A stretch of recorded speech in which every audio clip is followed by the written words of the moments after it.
ନମସ୍କାର। ଆଜିର ଗଳ୍ପଟିକୁ ନେଇଛି ଆରବ୍ୟ ରଜନୀର ଅଜଣା କାହାଣୀ ପୁସ୍ତକରୁ। ଲେଖକ ପଦ୍ମଭୂଷଣ ସ୍ୱର୍ଗତ ଶ୍ରୀ ମନୋଜ ଦାସ। ଗଳ୍ପଟିର ନାଁ ବିଚିତ୍ର ବିହଙ୍ଗ। ନଗରୀଠାରୁ କିଛି ଦୂରରେ ଅଗନାଅଗନି ବଣ। ପଥିକମାନଙ୍କୁ ସେହି ବଣ ଭିତର ଦେଇ ଦୂର ଦୂରାନ୍ତରେ ଯାତାୟାତ କରିବାକୁ ପଡ଼ୁଥାଏ। ନଗରୀକୁ ଫେରିଆସି ସେମାନେ ଗପନ୍ତି ଗୋଟିଏ ଅଜବ ପକ୍ଷୀର କଥା। ସେ ରହିଥାଏ ବଣର ସବୁଠାରୁ ଗହନ ଅଞ୍ଚଳରେ, ଗୋଟିଏ ହ୍ରଦ କୂଳବର୍ତ୍ତୀ ଗଛରେ। ଏଡ଼େ ସୁନ୍ଦର ପକ୍ଷୀ ଆଉ କେଉଁଠି କେହି ଦେଖିନଥାନ୍ତି। ପଥିକ ତା ଉପରୁ ଆଖି ଫେରେଇ ନେଇପାରେ ନାହିଁ। ପୁଣି ସେ ପକ୍ଷୀର ଗୀତ ଏଡ଼େ ମଧୁର ଯେ ସେ ଚୁପ୍ ନ ହେବା ଯାଏ କାହାରି ପାଦ ଚଳେ ନାହିଁ। କିନ୍ତୁ ଯିଏ ତାକୁ ଧରିବାକୁ ଚେଷ୍ଟା କରେ ସେ ଆଖି ପଲକରେ ପଥର ମୂର୍ତ୍ତି ବନିଯାଏ। ନଗରୀର ରାଜାଙ୍କର ଏକମାତ୍ର ସନ୍ତାନ ଗୋଟିଏ କନ୍ୟା। ତାର ଜିଦି ପକ୍ଷୀଟିକୁ ସେ ପୋଷିବ, ସବୁଦିନ ତାର ଗୀତ ଶୁଣିବ। ରାଜା ଅଲିଅଳ ଝିଅର ସନ୍ତୋଷ ପାଇଁ ଘୋଷଣା କଲେ, ଯିଏ ସେ ପକ୍ଷୀକୁ ଧରି ଆଣିବ ସେ ରାଜାଙ୍କ ରତ୍ନଭଣ୍ଡାରରୁ ଏକାଥରେ ଯାହା ପାରିବ ତାହା ନେଇଯିବ। ପକ୍ଷୀ ପୋଷା ବନିବାକୁ ମନ ନ କଲେ ତାକୁ ଛାଡ଼ି ଦିଆଯିବ। କିନ୍ତୁ ରାଜକନ୍ୟା ତାକୁ ନ ଭେଟିଲେ ବିବାହ ହେବେ ନାହିଁ ବୋଲି ଧମକ ଦେଇଥାନ୍ତି। ରାଜକନ୍ୟା ବିବାହ ହେବା କିନ୍ତୁ ଜରୁରୀ, ନହେଲେ ରାଜବଂଶଧାରାରେ ପୂର୍ଣ୍ଣଚ୍ଛେଦ ପଡ଼ିଯିବ। କେହି କେହି ସାହସ କରି ବଣରେ ପଶିଲେ କିନ୍ତୁ ଫେରିଲେ ନାହିଁ। କହିବା ବାହୁଲ୍ୟ ପକ୍ଷୀକୁ ଧରିବାକୁ ଯାଇ ପଥର ପାଲଟିଗଲେ। ବର୍ଷେ ଅପେକ୍ଷା କରି ରାଜା ଏଥର ଘୋଷଣା କଲେ, ଯିଏ ପକ୍ଷୀଟିକୁ ଧରି ଆଣିପାରିବ ସେ ରାଜକନ୍ୟାଙ୍କ ବିବାହ ହେବ, ଅର୍ଥାତ୍ ରାଜାଙ୍କ ଅନ୍ତେ ସେ ସିଂହାସନରେ ବସିବ। ରାଜଧାନୀରେ ଥିଲେ ତିନି ତରୁଣ ବନ୍ଧୁ। ପ୍ରଥମ ଜଣକ କାହାକୁ କିଛି ନ କହି ପକ୍ଷୀଟିକୁ ଧରିବା ନିମନ୍ତେ ଜାଲ ଓ ଫାଶ ଇତ୍ୟାଦି ଧରି ବଣକୁ ଗଲା। କିନ୍ତୁ ଦିନ ପରେ ଦିନ ବିତିଗଲା, ସେ ଫେରିଆସିଲା ନାହିଁ। ଦ୍ୱିତୀୟ ତରୁଣ ସନ୍ଦେହ କଲା ଯେ ସେ ନିଶ୍ଚୟ ବଣକୁ ଯାଇ ପଥର ବନିଯାଇଛି। ସେ ନିଜ ଭାଗ୍ୟ ପରୀକ୍ଷା କରିବା ନିମନ୍ତେ ବାହାରିଗଲା, କିନ୍ତୁ ସେ ମଧ୍ୟ ଫେରିଲା ନାହିଁ। ତୃତୀୟ ତରୁଣ ବଡ଼ ବ୍ୟଥା ପାଇଲା। ପକ୍ଷୀଟିକୁ ଧରି ରାଜକନ୍ୟାଙ୍କୁ ବିବାହ ହେବା ଦିଗରେ ତାର ଅଭିଳାଷ ନଥିଲା, କିନ୍ତୁ ବନ୍ଧୁ ଦୁଇ ଜଣଙ୍କୁ ସେମାନଙ୍କ ପାଷାଣ ଦୋଷରୁ ମୁକୁଳାଇବା ଦିଗରେ ସେ କେମିତି ଚେଷ୍ଟା ନ କରିବ? ବନ୍ଧୁ ତେବେ ଆଉ କ'ଣ ପାଇଁ? ସେ ବଣରେ ପଶି ହ୍ରଦ କୂଳରେ ପକ୍ଷୀକୁ ଠାବ କଲା। ଗଛ ତଳେ ତାର ଦୁଇ ବନ୍ଧୁ ପଥର ପାଲଟି ଠିଆ ହୋଇଥିବାର ମଧ୍ୟ ଦେଖିଲା। ପକ୍ଷୀର ଗୀତରେ ସେ ଏଡ଼େ ମୁଗ୍ଧ ହୋଇଗଲା ଯେ ପକ୍ଷୀ ଗୀତ ଶେଷ କରିବା ମାତ୍ରେ ନିଜ ଅଜାଣତରେ ସେ ନିଜେ ଗୀତ ବୋଲିବାକୁ ଆରମ୍ଭ କଲା। ଚମତ୍କାର ହେଲା ତାର ସେ ଗୀତ। ପକ୍ଷୀଟି ତା ପାଖକୁ ଉଡ଼ି ଆସି ଗୋଟିଏ ଛୋଟ ଗଛ ଉପରେ ବସି ତା ଗୀତ ଶୁଣିଲା। ବାଃ, ଅତି ମଧୁର। ତରୁଣ ଗୀତ ବୋଲିବା ବନ୍ଦ କରିବା ମାତ୍ରେ ପକ୍ଷୀ କହିଲା, ହେ ଅପୂର୍ବ ପକ୍ଷୀ, ମୁଁ କେବେ ହୁଏତ ଶିଶୁ ଥିବା ବେଳେ ଗୀତ ବୋଲୁଥିଲି, କିନ୍ତୁ ମୋତେ ଗୀତ ବୋଲି ଆସେ ବୋଲି ଜାଣିନଥିଲି।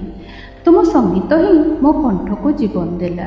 ମୋର କିଛି ବାହାଦୁରୀ ନାହିଁ। ତରୁଣ କହିଲା, ଶୁଣ, ମୋତେ କେହି କେବେ ଗୀତ ଶୁଣେଇ ନଥିଲେ। ସମସ୍ତେ ମୋ ଗୀତ ଶୁଣନ୍ତି ଓ ମୋତେ ଧରି ନେବାକୁ ଚେଷ୍ଟା କରନ୍ତି। ତମ ଉପରେ ମୁଁ ଖୁବ୍ ଖୁସି। ତୁମକୁ କ'ଣ ଦେବି କୁହ? ପକ୍ଷୀ ପଚାରିଲା। ଦେଖୁଛି ମୋର ଦୁଇ ବନ୍ଧୁ ପଥର ପାଲଟି ଯାଇଛନ୍ତି। ଆହୁରି କେତୋଟି ପଥର ମୂର୍ତ୍ତି ମଧ୍ୟ ଦେଖୁଛି। ସେମାନେ ବି ଏକା କାରଣରୁ ସେମିତି ଦଶା ଭୋଗୁଛନ୍ତି ବୋଲି ମନେ ହୁଏ। ତମେ ସେମାନଙ୍କୁ ପୁଣି ସେମାନଙ୍କ ପୂର୍ବ ଅବସ୍ଥା ଫେରାଇ ଦିଅ, କହିଲା ତରୁଣ। ବେଶ୍, ତାହା ହିଁ ହେବ। ଏହା କହି ପକ୍ଷୀ ସେ ପଥର ମୂର୍ତ୍ତିମାନଙ୍କ ଉପରେ ତିନି ତିନି ଥର ଚକ୍କର ମାରିବା ମାତ୍ରେ ସେମାନେ ଜୀବନ ଫେରି ପାଇଲେ। ତରୁଣ ନିଜର ଦୁଇ ବନ୍ଧୁକୁ ସବୁ କଥା କହିଲା। ଅନ୍ୟମାନେ ବି ସେସବୁ ଶୁଣିଲେ। ତରୁଣକୁ ଅଶେଷ ଧନ୍ୟବାଦ ଦେଇ ସେମାନେ ବିଦାୟ ନେଲେ। ତରୁଣ ସହ ରହିଲେ ଖାଲି ତାର ଦୁଇ ବନ୍ଧୁ। ତରୁଣ, ଦେଖୁଛି ତମେ ଖୁବ୍ ମହତ୍। ତମ ମହତ୍ଵ ପାଇଁ ମୁଁ ତୁମକୁ କ'ଣ ଦେବି? ପକ୍ଷୀ ପୁଣି ପଚାରିଲା। ହେ ଅପୂର୍ବ ଦେବପକ୍ଷୀ, ଥରେ ତୁମେ ମୋ ସହ ରାଜନଗରକୁ ଆସନ୍ତ ନାହିଁ? ରାଜକନ୍ୟାଙ୍କର ଭାରି ଇଚ୍ଛା ତମକୁ ଦେଖିବେ, ତମ ଗୀତ ଶୁଣିବେ। ତରୁଣ କହିଲା, ଯାଆନ୍ତି ଯେ, କିନ୍ତୁ ମୋତେ ଯିଏ ପାରିବ ସିଏ ଧରି ନେବ। କେହି ତୀର ବିନ୍ଧିବା ବି ଅସମ୍ଭବ ନୁହେଁ। ପକ୍ଷୀ ଚିନ୍ତା ପ୍ରକଟ କରି କହିଲା। ପଥର ପାଲଟିଥିବା ଲୋକଙ୍କ ଭିତରୁ ଜଣେ ଗୋଟିଏ ସୁନା ପଞ୍ଜୁରୀ ଆଣି ସେଠି ଛାଡ଼ି ଯାଇଥିଲା। ତରୁଣ କହିଲା, ତମେ ବରଂ ଏ ପଞ୍ଜୁରୀରେ ବସ। ମୁଁ ପଞ୍ଜୁରୀ କେତେବେଳେ ହାତଛଡ଼ା କରିବି ନାହିଁ। ମୋର ଦୁଇ ବନ୍ଧୁ ମଧ୍ୟ ଆମ ସହ ପ୍ରହରୀ ଭଳି ରହିଥିବେ। କିଛି ବିପଦ ହେବ ନାହିଁ। ତାହା ହିଁ ହେଉ, କହି ପକ୍ଷୀ ପଞ୍ଜୁରୀରେ ବସିଲା।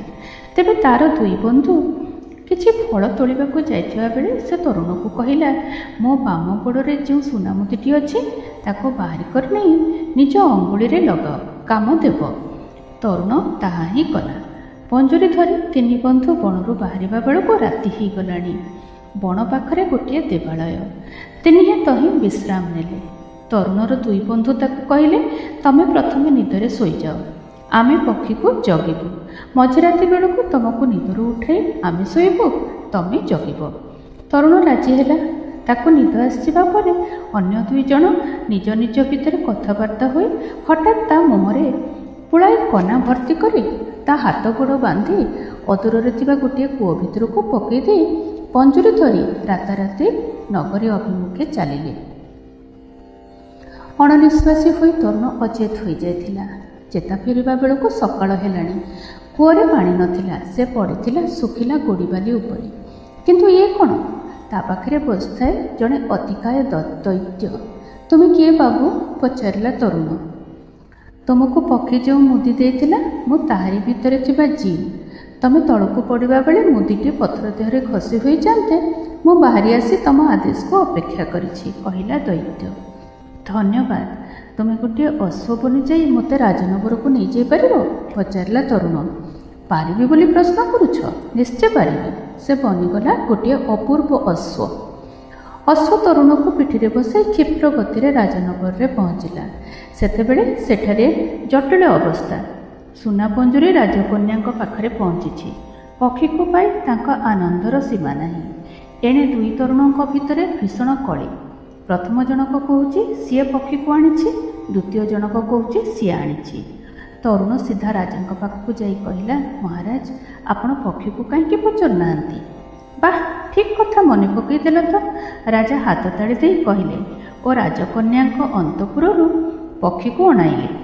ପକ୍ଷୀ, ତୁମେ ଏଠାକୁ ଯେ ଆସିଲ ସେ ପାଇଁ କାହାକୁ ଆମେ ବଧେଇ ଜଣେଇବା? ରାଜା ପଚାରିଲେ। ମୋତେ ପଞ୍ଜୁରୀରୁ ବାହାର କର, ମୁଁ ଯାହା କାନ୍ଧରେ ଯାଇ ବସିବି ତାଙ୍କରି ଅନୁରୋଧରେ ମୁଁ ଏଠାକୁ ଆସିଛି ବୋଲି ଜାଣିବ, ପକ୍ଷୀ କହିଲା। ପଞ୍ଜୁରୀ ଖୋଲିଦେବା ମାତ୍ରେ ପକ୍ଷୀ ବାହାରି ଆସି ତରୁଣ କାନ୍ଧରେ ବସିଲା। ସେତେବେଳକୁ ତାର ଦୁଇ ପ୍ରତାରକ ବନ୍ଧୁ ସେଠାରୁ ପଳେଇ ଯିବାକୁ ଉଦ୍ୟମ କରୁଥାନ୍ତି। ରାଜାଙ୍କ ଆଦେଶରେ ଦୁହେଁ ବନ୍ଧା ହେଲେ। ଅବିଳମ୍ବେ ଏ ପ୍ରବଞ୍ଚକ ଦୁହିଁଙ୍କୁ ବଧଭୂମିକୁ ନେଇଯାଅ। କେଉଁ ରୀତିରେ ଏମାନଙ୍କୁ ମରାଯିବ ସେ କଥା ଆମେ ଆମ ପ୍ରାତରାଶ ପରେ ଘୋଷଣା କରିବୁ, ରାଜା ଶୁଣିଦେଲେ। ପ୍ରଣିପାତ କରୁଛି ଆଜ୍ଞା, କିନ୍ତୁ ଏ ଦୁହିଁଙ୍କୁ କ୍ଷମା କରନ୍ତୁ। ଏ ଦୁହିଁଙ୍କ ସନ୍ଧାନରେ ମୁଁ ବଣକୁ ଯାଇଥିଲି ବୋଲି ସିନା ରାଜକନ୍ୟାଙ୍କ ଇଚ୍ଛା ପୂରଣ କରିପାରିଲି। ତରୁଣ ହାତ ଯୋଡ଼ି ଜଣେଇଲା। ଉତ୍ତମ, ରାଜକନ୍ୟାଙ୍କ ଇଚ୍ଛା ପୂର୍ଣ୍ଣ କରି ଭଲ କଲୁ। ବର୍ତ୍ତମାନ ଆମ୍ଭ ଇଚ୍ଛା ପୂର୍ଣ୍ଣ କର। ଅବିଳମ୍ବେ ରାଜକନ୍ୟାଙ୍କୁ ବିବାହ କର। ତାପରେ ଆମ୍ଭର ଭାବି ଉତ୍ତରାଧିକାରୀ ରୂପେ ତୁମ୍ଭେ ଏ ଦୁଇ ପାଷାଣ୍ଡଙ୍କ ପ୍ରାଣଦଣ୍ଡ ଆଦେଶ ରଦ୍ଦ କରିବାର ଅଧିକାର ପାଇବ। ତାହା ହିଁ ହେଲା। ବିବାହ ପରେ ସ୍ୱୟଂ ରାଜଜାମାତା ତରୁଣ ଏବଂ ମୁଗ୍ଧା ରାଜକନ୍ୟା ପକ୍ଷୀକୁ ନେଇଯାଇ ଅରଣ୍ୟ ଭିତରେ ଛାଡ଼ିଲେ। ମଧ୍ୟ ମଧ୍ୟ ଦୁହେଁ ବଣକୁ ଯାଇ ତାର ଗୀତ ଶୁଣନ୍ତି। ତା ଗୀତର ପ୍ରଭାବରେ ଦୁହେଁ ମଧ୍ୟ ଗୀତ ବୋଲନ୍ତି। ଭାବି ରାଜାଙ୍କ ଦୟାରେ ପ୍ରତାରକ ଦୁଇ ଜଣ ପ୍ରାଣଦଣ୍ଡରୁ ଅବ୍ୟାହତି ପାଇଲେ। କିନ୍ତୁ ଲୋକେ ସେ ଦୁହିଁଙ୍କୁ ଏମିତି ଅବିଶ୍ୱାସ ଓ ଥଟ୍ଟା କଲେ ଯେ ଦୁହେଁ ସେ ରାଜ୍ୟ ଛାଡ଼ି ପଳାଇଗଲେ। ଗଳ୍ପଟି ଏଇଠି ଶେଷ ହେଲା। ଆଶା ଆପଣମାନଙ୍କୁ ଗଳ୍ପଟି ଭଲ ଲାଗିବ। ଧନ୍ୟବାଦ।